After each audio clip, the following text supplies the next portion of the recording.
All right, Rob, let's go to college football, though, to get things started. And look, he is without question, even with Nick Saban, Rob, losing. Now, I know when you lose, you're not always in the conversation, but when it's Nick Saban, that would be a big story that they lost to Texas last week. And it's a big story. But the biggest story by a mile in college football is Deion Sanders has the Colorado Buffaloes 2-0 in his first season there. What are they ranked now, Rob G? They were 18 last week, and they won that game. So they're in the top 18. I don't know what their actual ranking is. But they host Colorado State, Rob, on Saturday, and they're ranked 18th. Still number 18. Okay. And Colorado's so Nebraska's a 0, I guess.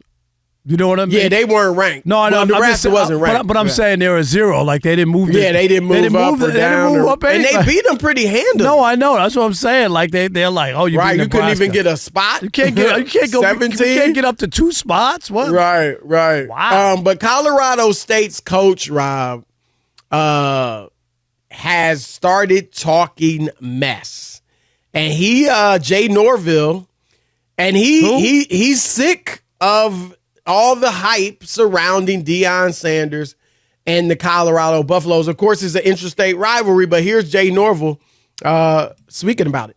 And I sat down with ESPN today, and I don't care if they hear it in Boulder. I told them I took my hat off and I took my glasses off, and I said, when I talk to grown-ups, I take my hat and my glasses off. That's what my mother taught me. Okay. A shot at Deion Sanders, Rob, who does interviews routinely with his hat and sunglasses on.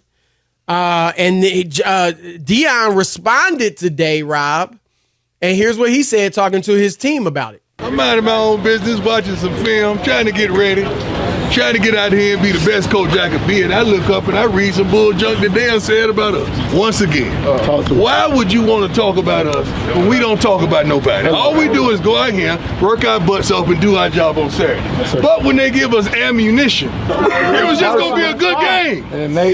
They messed around and made it personal. It was going to be a great test, a battle of Colorado, but they messed around and made it personal. All right, Rob, you want to start on this? We could. I mean, I'm not shocked at all that there's going to be some pushback from college football. Deion's always been. I can remember watching a Yankee game when Deion Sanders and Carlton Fisk got into it, Chris. Deion came up to bat. Carlton Fisk, the catcher. Deion made a dollar sign in the sand before he got into the batter's box.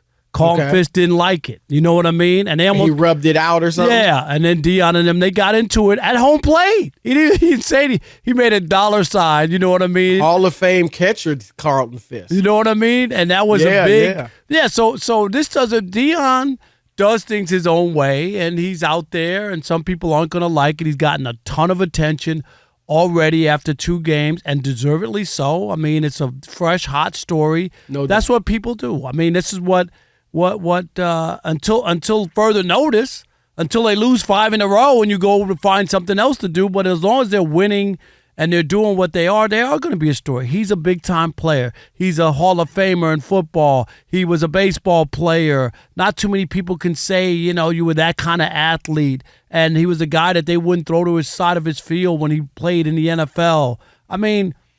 And he was always flashy, prime time, and from the Jerry curls and the made the gold a rap chains album. And all a lot of people probably don't rap album way back then. Yeah, that's what he did. That's what he and like I said, so this is not surprising. And for the other coach, it's an in-state rivalry. If he wants to pick a fight, I'm not mad at him because it's better if you have a little rub, Chris, than if it's just all pleasantries. We've always heard. College football, sometimes, they go like, no matter how bad a school is, the coach will come out and say, well, I know they're 0-14, but that team plays hard. And right. That's what Robert Saleh hates. You know what I mean? On any given Sunday, they could do this or do that. Saturday. Yeah, but my point is that I don't have a problem with it. And you know what? If you want to give out the smoke and deal with it, then fine. Look, it's great for us that Jay Norvell spoke up. But shame on you, Jay Norvell.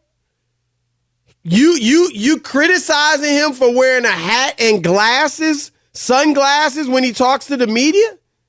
That's a cultural thing. I get it. Some people think that's polite and that's cordial. It's cultural. It's not right or wrong. It's fine. I don't mind it.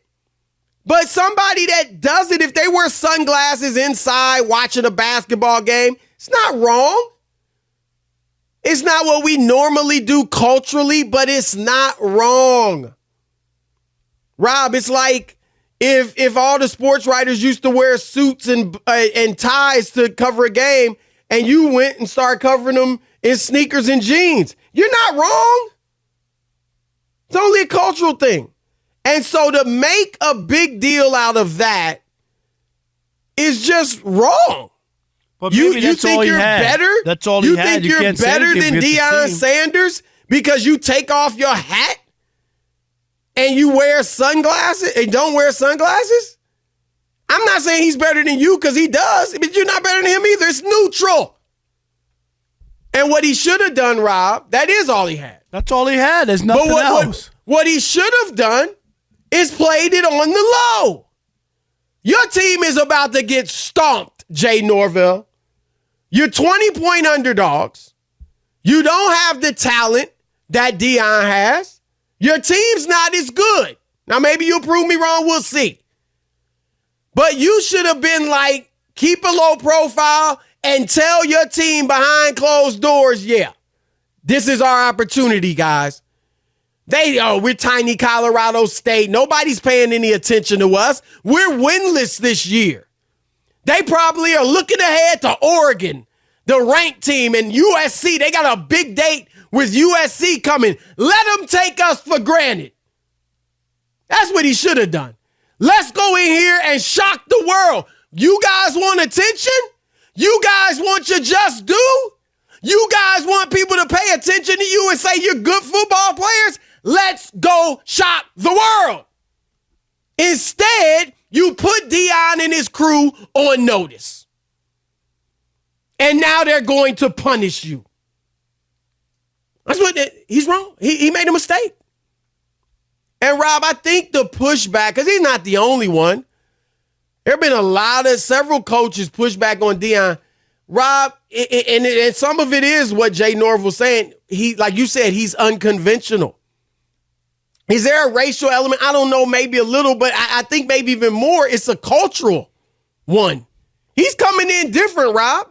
But he always has been, but that's who he is. And there's always. But coaches haven't been like that at college. You know that. But I'm just saying, but Deion's always. Yeah. That's who he is. Yeah, but they don't expect, even the black college coaches, don't tend to act like Deion. And so he's coming in and, he's got his swag. What coaches have swag? And Norvell's black. What I mean? You know that, right, Chris? You know that, right? He's a light brother. I didn't know that. No, he's black. Okay, good. Yeah, that's good for him. He's light. He's darker than you, Chris. I got to look at the picture again. I looked at him. I didn't think he didn't look black. No, he counts he counts on the list. I'm just saying. Yeah. Okay. Right, good. Rob G. He counts. I'm glad to see that. But he's one of the 4 or 5 we could count on one hand of black in Division I. Right. It's everything I said still rings true. Culturally, even the black coaches at these colleges tend to act differently than a Deion Sanders. They don't have swag like him. They not cool like him. And he's doing it differently, Rob. It'd almost be like if I was talking to Rob G about this earlier, if a Baker Mayfield, after his playing career or whatever, came and started coaching. And he was, doing it his way. He's different. Or a Johnny Manziel. They got Manziel has swag and all. Like they different.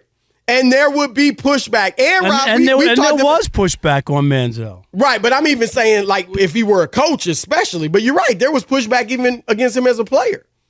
And so it's just a different, Rob, college football supposed to be all buttoned up, right? And it's about developing men, and Deion certainly does that. You can't say anything bad about him in that regard. And but he's doing it differently. He's talking loud. He's, bringing on the attention. And Rob, he didn't come up the ranks the normal way. He's a threat, Rob. He didn't go coach as an assistant somewhere and a grad assistant first and then an assistant coach and then a coordinator at various colleges before he got his shot. Didn't start small, right? At a MAC school or, somebody like that.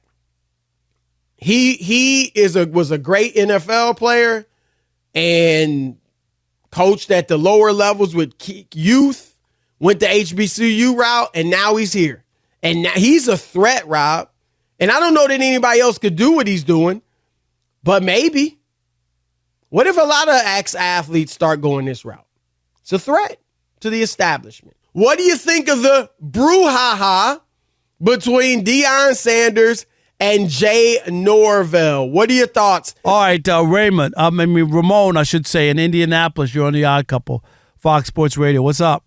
Hi, Rob and Chris. I appreciate taking my call. Yes, Two of my sir. favorite gentlemen again. Thank you. And this just reminds me, even in the journalism field, I go back, I'm almost 60, so I go back and remember studying the Kerner Commission in college. And Max Robinson, my buddy, Max was the man. He sued ABC back then because he did things differently. And so when you do things differently when you're one of us, that's why the Kerner Commission was created, because the lack of telling stories. And I saw no one cover this lawsuit that Mr. Jim filed, I can't remember his last name, filed the other day because of the lack of who telling these stories in the newsroom. That's why you all are here. That's why we appreciate you all, because you're telling us the stories from your perspective.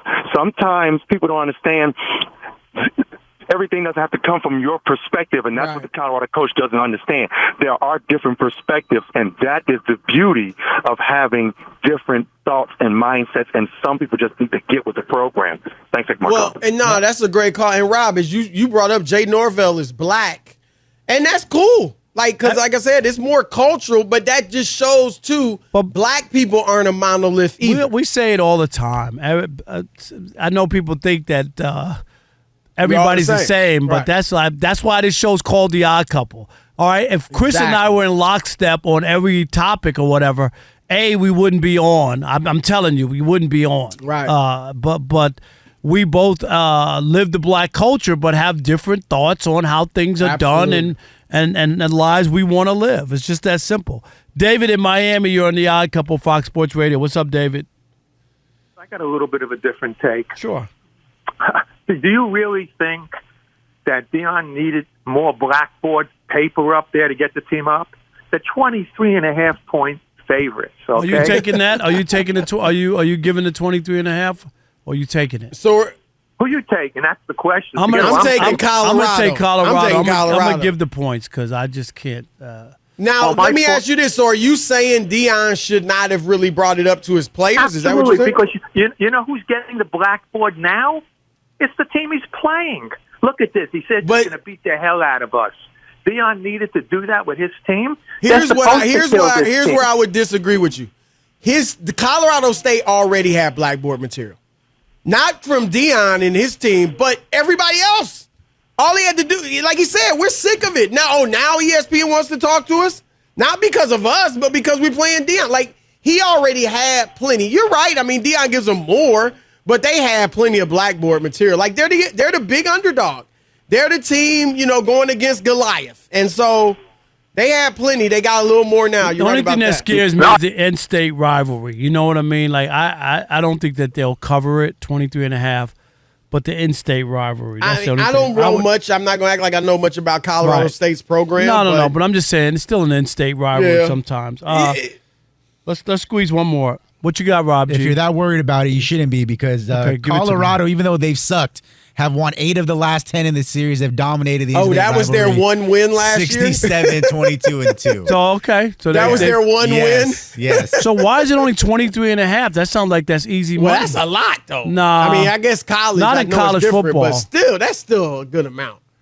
Because you can throw in the second, third team, and a team can come back, you know what I mean? And, all right. And get the spread. Can we got time real quick, Mike? Go quickly, one more, yeah. Mike in Seattle, you're on The Odd Couple, Fox Sports Radio. Got to go quick, Mike. What's up? Hey, guys. Thank you. Love the show. You guys are great. Hey, thank you. Deion's changing the game. He changed the game when he played as a professional. He's changed the game as a coach. Most people can't accept change because they know with change comes obsolete. He's on a level that where he's played at the highest level. He understands the mentality of these young men, and they relate to him. And maybe this other coach doesn't have that, but. No, it's a threat. It's a threat. He's like you said, he relates to these guys in a way that, let's just face it, most, older college coaches from the establishment can't. Now, obviously, they still get players. Nick Saban, I mean, whether he relates to him or not, he's obviously getting players. So I'm not saying they can't obviously do a great job. But, Rob, can you imagine if more players now, Deion, I'm not saying all these other players could do it. Everybody's but not. If Everybody's more not wanted Deion. to, maybe, it would be interesting. Yeah, but when Ed Reed went to HBCU, that didn't work. Did he even go? No, he never coached again. He never went there, right? No, he did. He went there and made did? a video about how dirty it was and all that. But, I mean, did he actually ever end up coaching, or did he never coach a game? No, he never coached a Right, game, but he took the job and then went there. You remember that with the video showing the place and the facilities and like ripping it, and they got rid of him. They're like, remember Doug Williams? He coached at Southern, and Morehouse too. Did he? I knew Southern. I know more. Yeah.